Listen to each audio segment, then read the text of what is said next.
Trump advisor Bolton shifts tone from "Assad must go" to "Iran must leave Syria." President Trump's national security advisor, John R.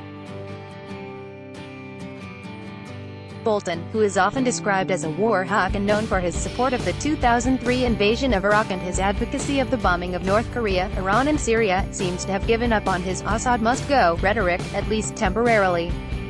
Speaking to CBS News on Sunday about the prospects for the upcoming Putin-Trump summit in Helsinki on July 16, Bolton suggested that Syria was one area where Russia and the U.S. might make progress together. "We'll see what happens when the two of them get together. There are possibilities for doing a larger negotiation on helping to get Iranian forces out of Syria and back into Iran, which would be a significant step forward to have an agreement with Russia if that's possible," Bolton said.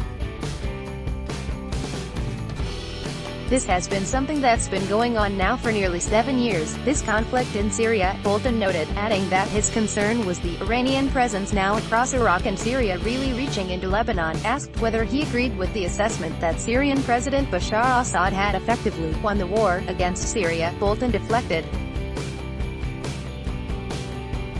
"Well, I don't think Assad is the strategic issue.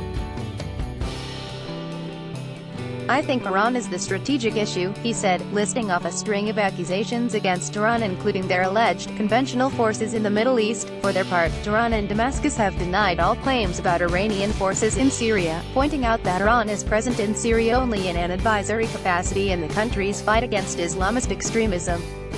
John Bolton has been a keen proponent of military intervention against Syria going back to the Bush administration. Earlier this year, in the run-up to the Western missile strikes against Syria in April, the National Security Advisor reportedly advocated a considerably more significant intervention, promoting strikes which would be "ruinous" to Damascus's military capabilities. Bolton was overruled by Defense Secretary James Mattis and Joint Chiefs Chairman General Joseph Dunford, who had opted for more limited strikes, which proved a failure.